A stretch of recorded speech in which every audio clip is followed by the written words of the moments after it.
자, 우리 2026학년도 대비 9월 28번 문제 확인해 보도록 하겠습니다.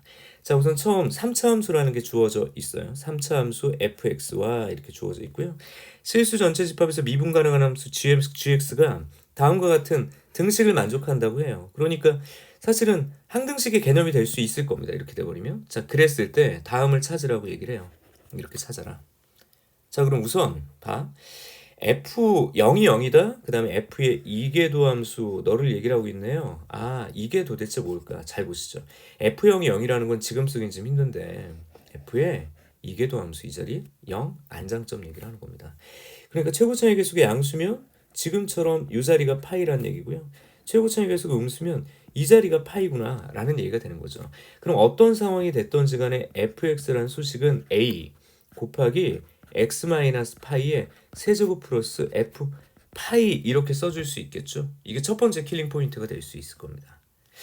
그리고 나조건을 또 읽어야 문제를 해석할 수 있겠네요. 그럼 나조건을 좀 읽어보면 나조건은 f의 다음과 같은 값을 갖고 있어. 그럼 g파이라는 값은 n 파이라는 형태가 되겠죠. 물론 n은 정수일 겁니다.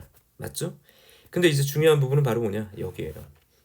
x가 양의 무한대로 갈 때 gx가 2분의 3파이에 가까워집니다. 근데 여기서 원래 있었던 이 식의 관계를 보면 저 gx는 탄젠트 안에 들어가 있는 거예요. 맞죠?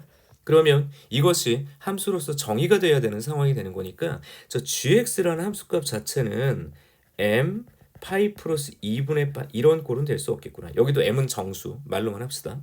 그럼 결국엔 2분의 3파이가 될 수 없으니 만약에 내가 이 자리에 뭐 y는 2분의 3파이 이렇게 넣게 되면 자 n파이라는 값의 기준으로 이렇게 이제 가까워지는 거예요. 그 다음 여기가 만약에 n파이야 그러면 이렇게 가까워지는 거죠. 맞죠? 자 근데 그럼에도 불구하고 우리는 무슨 생각을 해줘야 되냐, 저 위쪽에는 2분의 5파이가 있을 거고요. 이 아래쪽에는 뭐 2분의 파이가 있는데 이들을 침범할 수 없다. 그 얘기는 케이스가 두 가지란 얘기입니다. 무슨 얘기냐면 그래 g 파이가 될 수 있는 경우는 파이이거나 g 파이가 될 수 있는 경우는 2파이겠구나. 자, 두 번째 킬링 포인트에 접근이 되는 겁니다. 그럼 케이스 첫 번째 가보도록 하죠. 우선 논리를 맞춰줘야 되니까 g의 파이가 파이인 경우를 생각해 보죠. 자, 그렇다면 x가 양의 무한대로 갈 때 저 g의 x라는 값 자체는 어디를 향해서 가는 거냐면 2분의 3파이라면서요 라고 얘기를 하지만 실제로는 밑에서 올라오는 게 되죠. 그럼 작은 방향 이렇게 써줘야 되겠네요. 맞아? 좌극한. 자, 그렇게 되면 탄젠트 gx 자체는 어떻게 되냐면 오히려 양의 무한대가 되죠. 자, 그렇게 되면 fx는 뭐가 되죠? 음의 무한대가 돼서 a 값이 음수구나라는 논리를 쓸 수 있겠구나라고 생각을 하게 돼요.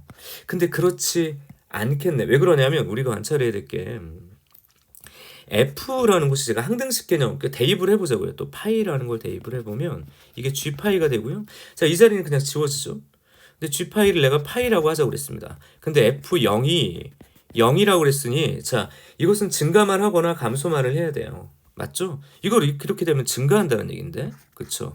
그러니까 이것은 모순이 되네.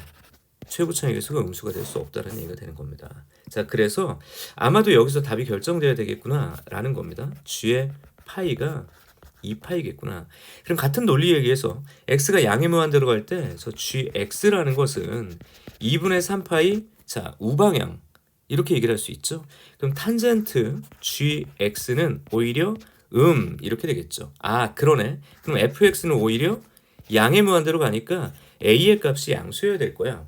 근데 논리적으로 맞죠. 왜냐하면 f의 파이라는 값이 어떻게 돼요? f의 파이가 역시 2파이 대입해보면 이런 구조가 되니까 그러면 f의 0이 0이고 f의 파이가 2파이니까 뭘 완성하게 되냐면 이쪽으로 하죠.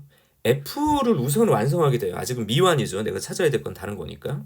그러면 fx를 완성했으니까 문제의 답에 거의 근접한 거 아닌가라는 생각을 할 수 있겠네요. 자, 우선 a x-파이의 세제곱 플러스 f파이라고 얘기를 했으니까 여기가 2파이가 되고요. f0이라고 얘기를 했죠. 그러면 마이너스 a 파이 세제곱 플러스 2파이가 0이란 얘기가 되는 겁니다. 그래서 a는요 파이 제곱분의 2라는 양수가 되겠죠. 자, 그래서 fx를 또 완성을 하면 파이 제곱분의 2 x 마이너스 파이의 제곱 플러스 2파이 이렇게 정리가 됐어요. 좋아요.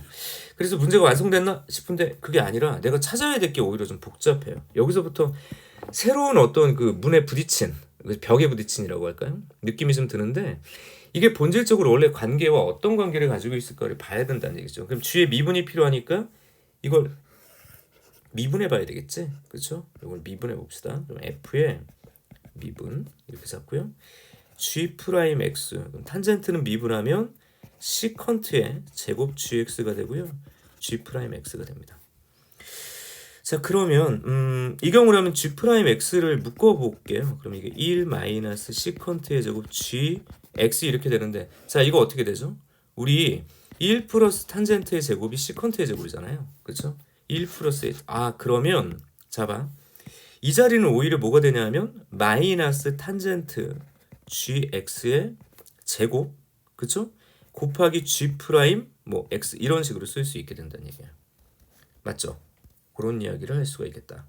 다시 f를 미분했더니 이런 일이 이제 벌어졌다. g 프라임 묶어서 이렇게 됐죠? 그럼 봐봐. 이 상태에서 내가 또 어떤 얘기를 할 수 있냐면 잘 보시면요. 여기 봐요. F 입장에서 아까 뭐였냐면 F0이 0이고요. F의 뭐 파이가 2파이라고 얘기했어요. 그쵸?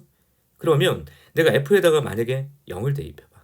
그럼 F0이 0이니까 G0은 탄젠트 G0 이렇게 이제 0이 되기도 하죠. 맞죠? 그렇게 쓸 수도 있고요. 제가 F파이가 2파이다 라고 얘기를 했습니다. 그쵸? 그러면 여기다 대입해서 만약에 뭐 2파이다. G 여기도 2파이 마이너스 탄젠트 뭐 G 2파이 어쨌든 여기는 이제 지워지겠고요. 이런 방식으로 만약에 설명을 한다면 우린 봐봐. G 프라임 봐봐요. G 프라임 0과 G 0의 제곱이라고 설명한 곳에서 뭔가 좀 느끼긴 해야죠. 왜냐하면 G 0은요. 탄젠트 G 0과 같아. 아 그러니까 저 항등식에서 우리가 얻어낼 수 있었던 건 바로 뭐냐면 바로 이 부분이었던 겁니다. 이거. 자 마지막까지 계산이 있었던 거죠. 이거네요. 탄젠트 G0이 G0 자체니까 이쪽으로 가죠. 이게 마이너스 G0의 제곱 G 프라임 0. 그러니까 여러분들이 찾으라고 했던 이 파트가 바로 뭐가 되냐면 F 프라임 0의 마이너스였다는 얘기예요. 그래서 결과적으로 나는 F 프라임 X가 필요하고 이때는 내가 3차 함수를 쓰는 거죠. 자 여기 3차였습니다. 3차. 그럼 여기가 파이 제곱 여기가 6 x 마이너스 파이의 제곱이 되겠고요. 이런 다음에 f 프라임 0을 구하면 문제는 끝나는 거겠죠. 그럼 이건 6 그죠? 6 이렇게 이제 정리가 되겠고요. f 프라임 0이 6이고 그럼 여기에 마이너스를 붙여야 되니까 답은 2번 이렇게 정리가 되네요. 꽤 저는 어렵다라는 생각이 들었던 것이 우선 논리가 그 계단형으로 막 쌓여가는 것이 아니라 앞쪽 내용과 막 연결되는 고리들을 찾기가 좀 쉽지 않은데요. 실제로 키워드만 다시 정리하면 자, 이 항등식을 쓰고 있습니다. 그러니까 어떻게 했어요? 대입했죠. 뭐라고요? 대입했습니다. 그리고 미분 후 또 대입을 해요. 근데 이 문제를 꾸미는 가장 중요한 요소는 바로 3차 함수라는 얘기입니다. 결과적으로 여러분들이 3차 함수에 대한 성질과 표현법 그러니까 기본적으로 수투 새 교육과정에서 미적분 아니겠죠? 그 부분에 대한 다항 함수를 제대로 구성하고 다항 함수의 특성을 이해하는 거가 사실 문제에서 가장 중요한 뿌리를 가지고 있었다는 얘기입니다. 나머지는 항등식에 대한 대입이었던 거고요. 그러니까 미적분 문제임에도 불구하고 3차 함수의 특성에 초월함수 형식의 어떤 극한들을 썼지만 전반적으로 공통 영역이 굉장히 강한 문제였다. 그럼에도 불구하고 완벽한 변별력을 줬던 진짜 어려웠던 문제.